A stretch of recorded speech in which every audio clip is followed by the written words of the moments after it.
दोस्तों, फ्राइडे को बाजार में ज़बरदस्त गिरावट थी और इस गिरावट के पीछे सबसे बड़ी वजह थी यूएस टैरिफ वॉर ने इस माहौल को बिगाड़ दिया है।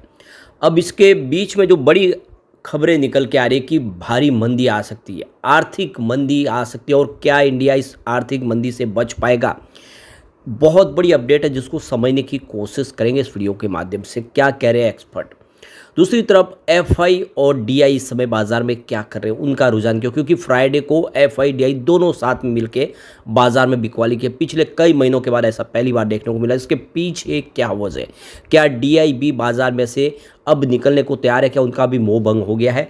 ऐसे में क्या बाजार में बड़ी गिरावट हो सकती है, समझने की कोशिश करेंगे इस वीडियो के माध्यम से। लेकिन फ्रेंड्स, उससे पहले अगर आप पहली बार हमारे चैनल पे आए तो चैनल को सब्सक्राइब कर दीजिए, एक बेल आइकॉन दबा दीजिए ताकि जब भी नया वीडियो बने पहला नोटिफिकेशन आपको मिले। वीडियो पसंद आए तो लाइक से जरूर कीजिए। चलो फ्रेंड्स, वीडियो स्टार्ट करते हैं। मैं हूँ आपका दोस्त एसबी दवे और हमारे अपने चैनल ऑनलाइन कमाई में आपका बहुत बहुत स्वागत है। तो ट्रेड वार की आशंका के बीच में भारतीय शेयर बाजार में 2 सप्ताह की तेजी का जो सिलसिला था वो टूट गया है।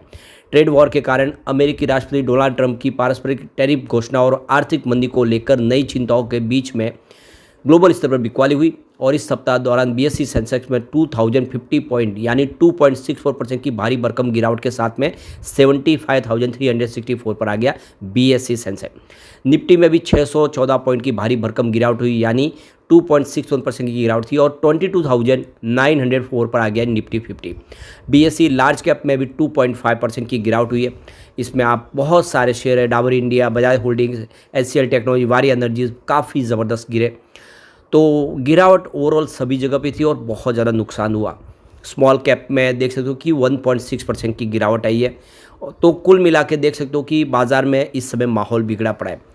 सेक्टरल मोर्चे पे नज़र डालें तो ग्लोबल ग्रोथ चिंताओं के कारण निफ्टी आईटी इंडेक्स ने कोविड 2020 के बाद से 9% की सबसे बड़ी साप्ताहिक गिरावट दर्ज की। यानी सबसे बड़ा जो झटका लगा है वो आईटी सेक्टर को लगा है। निफ्टी मेटल इंडेक्स में भी 7.5% की साप्ताहिक गिरावट हुई है। Nifty oil and gas index में 4% की गिरावट हुई है। निफ्टी रियल्टी और ऑटो इंडेक्स भी 3% गिरे। तो सभी को बहुत ज़्यादा यहाँ पे झटका लगता है वो दिखाई देगा। और आप देख सकते हो कि जो सबसे भारी नुकसान हुआ है वो टाटा कंसल्टेंसी सर्विस को है, जिसके मार्केट वैल्यू में ज़बरदस्त गिरावट देखने को मिली है। उसके बाद में रिलायंस इंडस्ट्री, एचसीएल टेक्नोलॉजी और इन्फोसिस को भी भारी भरकम झटका लगा है। पर कुछ ऐसे शेयर भी है जिनको फ़ायदा भी हुआ, जैसे कि जोमेटो, भारतीय एयरटेल, सन फार्मा इंडस्ट्रीज को बेनिफिट मिला, उनका मार्केट कैप बढ़ा है। अब जो बड़ी अपडेट निकल के आ रही है वो है मंदी को लेकर। आर्थिक मंदी आ सकती है और क्या भारत बच पाएगा। तो मंदी एक्चुअल में होती क्या है, तो इसे तकनीकी रूप से तब माना जाता है जब देश का सकल घरेलू उत्पाद यानी जीडीपी यानी कुल उत्पादन लगातार 2 तिमाहियों 6 महीने से घटता है। इसका मतलब ये कि कारखानों में जो सामान बन रहा है वो कम बन रहा है, दुकानों में बिक्री भी कम हो रही है, लोग कम खर्च कर रहे हैं, नौकरियां भी घट रही है। आम आदमी के लिए मंदी का मतलब महंगाई बढ़ना, नौकरी का खतरा जेब पर बोझ आना। तो यहाँ पे मंदी के पीछे कई कारण हो सकते हैं। बाजार में मांग का कम होना, अगर लोग सामान खरीदना बंद कर देंगे तो कंपनियां उत्पादन कम करती है, इससे कर्मचारियों की छटनी शुरू हो जाती है। तो ये रीज़न भी होता है। और दूसरा है ग्लोबल रीज़न, जैसे कि युद्ध है, महामारी, बड़े देशों में अर्थव्यवस्था में गिरावट।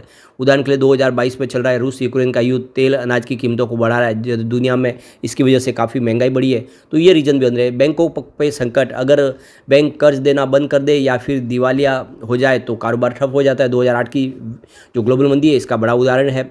और सरकारी नौकरियां, ब्याज दरें बढ़ना या गलत आर्थिक फैसले भी मंदी को न्योता दे सकते हैं। तो ट्रंप टैरिफ का क्या कनेक्शन है, तो डोनाल्ड ट्रंप की टैरिफ नीति और मंदी के बीच का कनेक्शन कई आर्थिक कारकों से जुड़ा हुआ है जो वैश्विक और घरेलू स्तर पर असर डाल सकता है। ट्रंप ने अपने दूसरे कार्यकाल में रेसिप्रोकल टैरिफ की घोषणा की है, जिसके तहत अमेरिका उन देशों पर उतना ही आयात शुल्क लगा रहा है जितना वे अमेरिकी सामानों पर लगाते हैं। अप्रैल 2025 तक इसमें भारत पर 26%, चीन पर 34% और यूरोपीय संघ पर 20% टैरिफ लगा दिया है। इसका मकसद अमेरिकी उद्योग को संरक्षण देना और व्यापार घाटा कम करना है, लेकिन इसके नतीजे मंदी को ट्रिगर कर सकते हैं। टैरिफ से जो इंपोर्ट होने वाला जो सामान है वो महंगा हो जाएगा, जिससे अमेरिकी जो उपभोक्ता है उनकी क्रय शक्ति यानी वो खरीदारी उनकी घट जाएगी और महंगाई बढ़ने लगेगी। इससे मांग में कमी आ सकती है। जो कंपनियां उत्पादन और नौकरियों को प्रभावित करती है। दूसरी ओर प्रभावित देश जैसे चीन ने पहले ही अमेरिका पर टैरिफ लगा दिया। इससे एक ग्लोबल व्यापार युद्ध छिड़ जाएगा, ये आर्थिक टैरिफ वार। इससे निर्यात पर निर्भर अर्थव्यवस्था जैसे भारत की आईटी और दूसरे और जो उद्योग है जैसे फार्मा उद्योग वगैरह वो ठप हो सकते हैं। ऐतिहासिक रूप से 1929 का जो दौर था, महामंदी के से पहले स्मूट-हॉले टैरिफ एक्ट ने ऐसा ही संकट पैदा किया था, जब व्यापार पर 65% सिकुड़ गया था। विशेषज्ञों का मानना है कि मौजूदा टैरिफ से अमेरिका में स्टैगफ्लेशन, महंगाई के साथ सुस्त विकास की स्थिति बन सकती है और वैश्विक आपूर्ति श्रृंखला बाधित होने से भारत जैसे देशों में मंदी की आड़ सुनाई दे सकती है। हालांकि कुछ का तर्क यह है कि यह नीति लंबे समय में अमेरिकी मैन्युफैक्चरिंग को बढ़ावा दे सकती है, लेकिन अल्पकालिक जोखिम मंदी को करीब ला सकते हैं। तो इतिहास में सबसे बड़ी मंदी 1929 और 1939 के बीच आई थी, जिसे ग्रेट डिप्रेशन कहा जाता है। ये अमेरिका में शेयर बाजार ढहने से शुरू हुई थी। अक्टूबर 1929 में वॉल स्ट्रीट क्रैश ने पूरी दुनिया को हिला दिया था। भारत में उस वक्त ब्रिटिश शासन था। इस मंदी ने हमारे किसानों को तबाह किया। अनाज और कपास की कीमतें गिर गई। किसानों को कर्ज चुकाने के लिए सोना बेचना पड़ा, जिसे ब्रिटेन ने सस्ते में खरीदा। शहरों में नौकरियां कम हुई, गरीबी बढ़ गई। मंदी से उबरने के लिए दुनिया को एक दशक और द्वितीय विश्व युद्ध का सहारा लेना पड़ा।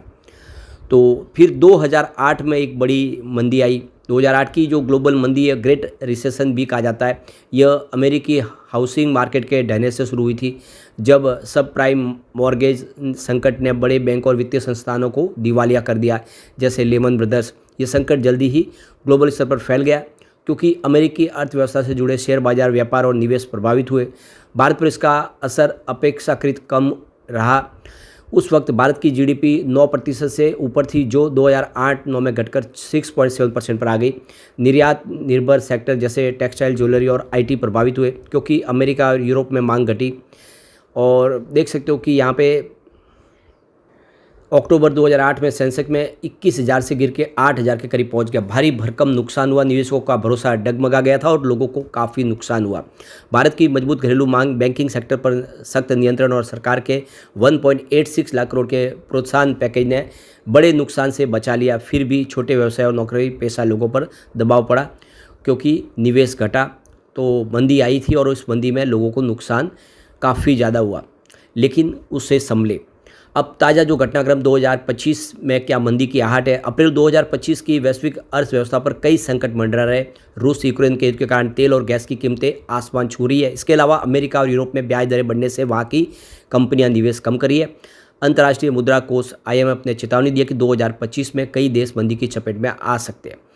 भारत की अर्थव्यवस्था दुनिया से जुड़ी है, लेकिन हमारी ताकत हमारी घरेलू खपत में है।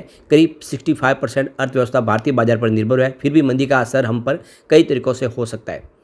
निर्यात में कमी आ सकती है। भारत टेक्सटाइल, ज्वेलरी, IT क्षेत्रों में निर्यात करता, तो अमेरिका और यूरोप में मंदी आई तो वहाँ पर उसकी मांग घटेगी और ये कारोबार प्रभावित हो सकते हैं। टेक्सटाइल निर्यात में 10 से 15% की गिरावट आ सकती है। महंगाई का दबाव देखने को मिल सकता है। नौकरी का संकट आ सकता है। रुपए पे दबाव आ सकता है। तो ये कारण आने वाले इसमें देखने को मिल सकते हैं, जिससे थोड़ा बाजार के लिए चिंता का विषय बना हुआ है। अब एक जो बड़ी अपडेट निकल के आ रही है, 16 दिसंबर का जो दिन है, FIDI ने ऐसा किया जो बीते 3 महीनों में हमें देखने को नहीं मिला। तो देख सकते हो कि शुक्रवार को भारी उतार चढ़ाव देखने को मिला और विदेशी संस्थागत निवेशकों के साथ में घरेलू निवेशक DI ने भी भारी मात्रा में बिकवाली की। इस कारण बाजार में एक गिरावट का माहौल बना। दोनों ही बिकवाल बन गए और निवेशकों में चिंता बन गई। तो नए साल में पहली बार ऐसा मौका है जब घरेलू और निवेशक और जो हमारे इंडिया के जो DI है, दोनों मिलकर बिकवाली किए। तो देख सकते हो कि जो BSE के आंकड़ों के मुताबिक देख सकते हो 4 अप्रैल को DI ने 14,454 करोड़ की खरीदारी की, लेकिन सामने 16,174 करोड़ की बिकवाली करी। तो उनकी जो नेट बिकवाली है वो 1,720 करोड़ के आसपास थी। दूसरी तरफ FI और FPI ने 13,946 करोड़ रुपये की खरीदारी की, लेकिन सामने 17,430 करोड़ की बिकवाली की। तो उनकी जो बिकवाली थी वो 3,483 करोड़ के आसपास थी। यानी 3 महीनों के बाद पहली बार ऐसा देखने को मिला कि दोनों के दोनों बाजार में बिकवाल थे, जिससे एक माहौल निगेटिव बना। अब इस महीने में अप्रैल में देखें तो 1 अप्रैल को यहाँ पे अगर हम बिकवाली की बात करें FI की, तो FI ने 1 अप्रैल को करीब 5,901 करोड़ की बिकवाली की है। 2 अप्रैल को उन्होंने 1,538 करोड़ की बिकवाली की। 3 अप्रैल को 2,806 करोड़ की बिकवाली की। तो यहाँ पे देख सकते हो कि 4 अप्रैल को 3,483 करोड़ की बिकवाली हुई। यानी उन्होंने लगातार बिकवाली की है इस महीने में भी, और अभी फ़िलहाल बाज़ार में एफआई का जो रुझान है अभी भी निगेटिव बना हुआ है। अब देखना होगा कि बाज़ार की स्थिति क्या बनती है, लेकिन फ़िलहाल जो माहौल है वो बाज़ार के लिए थोड़ा सा दबाव की स्थिति तो ला ही रहा है। लेकिन फ्रेंड्स, कोई भी इन्वेस्टमेंट करने से पहले अपने फाइनेंशियल एडवाइज़र से एडवाइस ले ले या अपना खुद का रिसर्च करें, क्योंकि मैंने वीडियो आपके एजुकेशनल पर्पज़ के लिए ही बनाया। वीडियो पसंद आए तो लाइक से जरूर कीजिए और चैनल को सब्सक्राइब कर दीजिए। Thank you friends.